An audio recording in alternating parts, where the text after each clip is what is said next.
In this session we're going to use guide tones to help us create a better, more authentic blues sound when we're playing chords on the guitar. I'm playing a basic blues in the key of G, and I have the chords in our blues at the bottom of the page here: G7, C7 and D7. And right next to the chord names I have the spelling for each chord. Now if you recall, the idea with guide tones is that certain notes are stronger than others, and the very strong notes to use as a starting point when you're creating guide tone lines are the thirds and sevenths.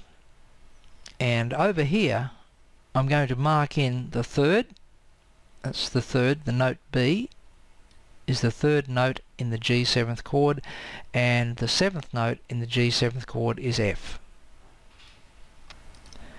In the C7th chord, E is the third and B flat is the seventh.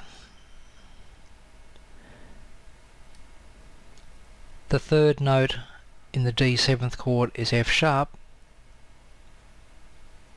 and the seventh note is C.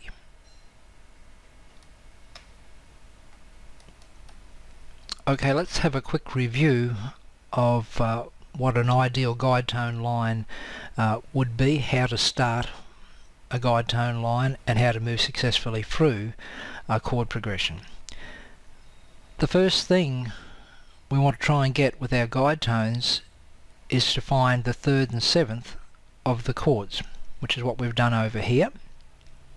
The next thing that will really help us develop a very strong guide tone line is if we can get a semitone movement between the guide tones of one chord moving to the guide tone notes in the second chord in the progression.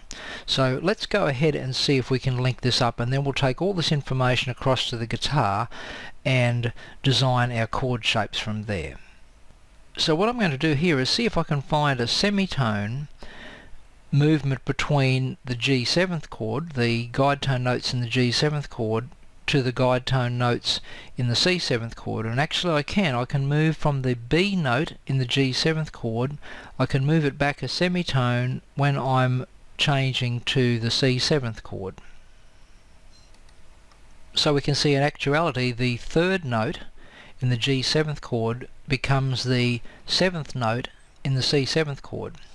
And likewise I can see that the F note in the G7th chord, when I'm moving to the C7th chord, can have a semitone movement as I move from the F note to E.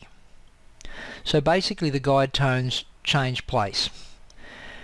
The third in the G7th chord becomes the seventh in the C7th chord, and the seventh note in the G7th chord becomes the third note in the C7th chord.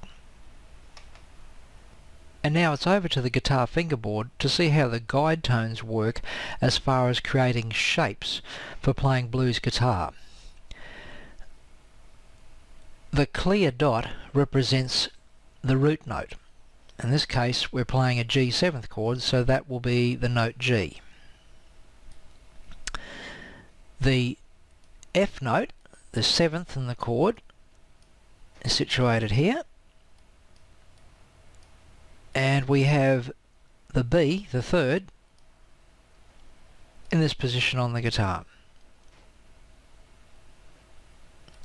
So that's our third, our seventh and our root. All the other strings are muted out. And now there's a particular fingering that works really well for playing these chord shapes. I'm going to mark them in blue.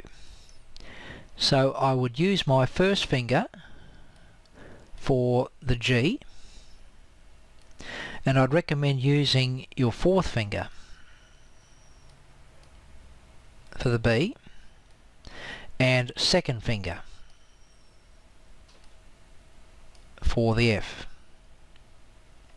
Now when you start playing this chord shape, you'll probably find that the fourth finger feels a little bit uncomfortable, but it's actually the best fingering when you're changing from one chord shape to the next, as you'll see soon as we have a look at the C7th chord shape. Now let's have a look at the note locations for C7th. The clear dot represents our root note, the C. The third note in the C7th chord, the E, is on the 4th string at the 2nd fret, and B flat, the 7th note in the C7th chord, is on the 3rd string at the 3rd fret. There's our B flat down here.